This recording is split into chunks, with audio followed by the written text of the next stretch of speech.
Oh yes, thank you Jesus.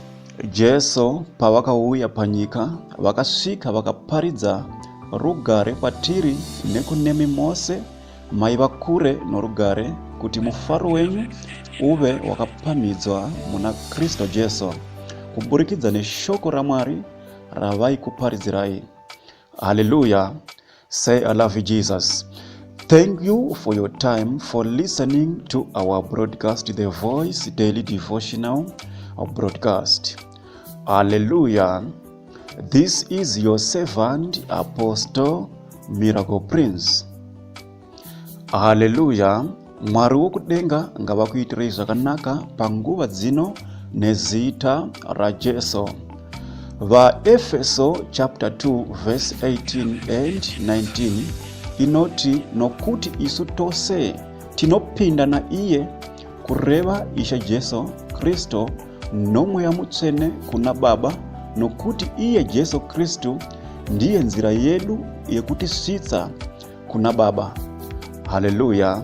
So now ukasava mushoko raMwari hazvikwanisike kuti mweya mutsvene uve iwo nzira yekukuendesa kuna Baba pasina Jesu anova iye shoko raMwari.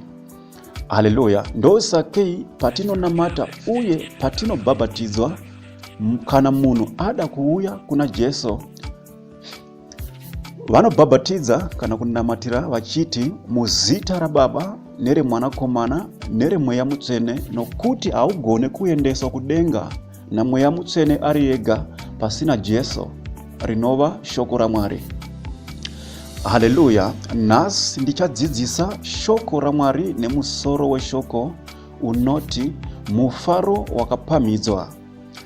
So now kana ukavhura vaFilipi chapter 4 verse 4 inoti, farai munashe nguva dzose, ndichipamhidzazve ndichiti farai. Hallelujah. Say, I love you Jesus. Why Jesu vari kuda kuti iwe neni tive nomufaro muzhinji mavari? Vanoda kuti usachiva mutorwa zvakare mukuti ugamuchire nyasha dziri mavari nerugare ruri mavari, asi kuti uve nomufaro uye uve norugare ruri mavari pasina muripo waunobvisa, nokuti Mwari wokudenga vanoda vanhu vose pano panyika, vakaipa nevakanaka. Haleluya. So now wakaipa unogona kuva nomufaro mukati maupenyu hwake, asi kwete nokuti iye wakanaka pamberi paMwari, kana kuti iye munhu unoita mabasa akanaka pamberi paMwari, iwe wobva wafunga kuti ndosakei aine rugare uye mufaro mukati maupenyu hwake. Haleluya. Asi kuti rega ndikuudze hama mudikani, Jesu wakavinga vatadzi pano panyika, kwete vakanaka, kuti avape rugare nemufaro mukati meupenyu hwavo. Haleluya. Kuti ivo avo vakaipa vasvike pakuzozviona ivo vega kuti kana Mwari wokudenga vachitipa mufaro wakadai nerugare rwakadai, asi isu tiri vatadzi pamberi pavo, what about kana tikazosiya zvese izvi zvatiri kuita tikaenda kuna Kristu? Mufaro wedu haungapamhidzwi here kudarika apa? Haleluya. Farai munashe nguva dzose, ndichipamhidzazve ndichiti farai. Muvengi kana achidiwa naMwari sezvaari izvozvo, what about kana akazosiya mabasa ese ayo aari kuita akauya kuna Kristu? Mufaro wake haungapamhidzwi katatu here kudarika uyo mufaro wainawo panguva ino. Haleluya. Asi uyo wacho wakaipa, kunyange aine mufaro wake mukati meupenyu hwake, nokuda kwaKristu akamufira pamuchinjikwa, asi apo paanozosarudza kusiya zvese zvakaipa achiuya kuna Kristu, mufaro wake uchapamhidzwa zvakare. Haleluya. Nokuti mufaro wavo Jesu Kristu, kuti isu tive nomufaro muzhinji kwazvo mavari, ivo vachapamhidzazve kutaura mashoko orugare patiri vachiti, farai. Haleluya. Ndokunge isusu tasiya mabasa ese akaipa tikauya pavari. Haleluya. Jesu vacharamba vachitipa mufaro nerugare mukati muupenyu hwedu.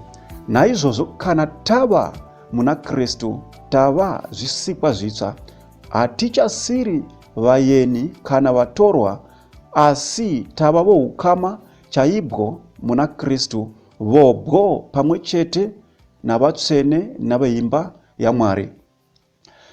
Haleluya. Matiri zvino hamuchina kusuwa kana tagamuchira Kristu Jesu, nokuti mufaro mushoma uwo wataiva nawo tisati tagamuchira Kristu, zvino zvatadai kumugamuchira iye Kristu Jesu, mufaro wedu iwe neni uchapamhidzwa zvakare.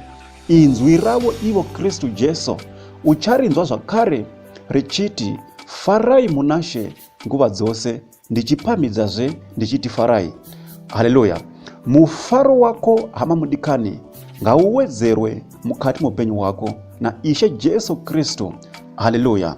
Hama mudikani, ropafadzwa muzuva ranhasi nezita raJesu. Haleluya. For you to be able to send in audios of these teachings every day.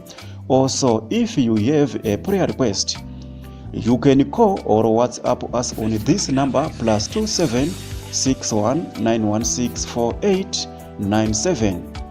Once again, I'm Apostle Miracle Prince. To God be the glory.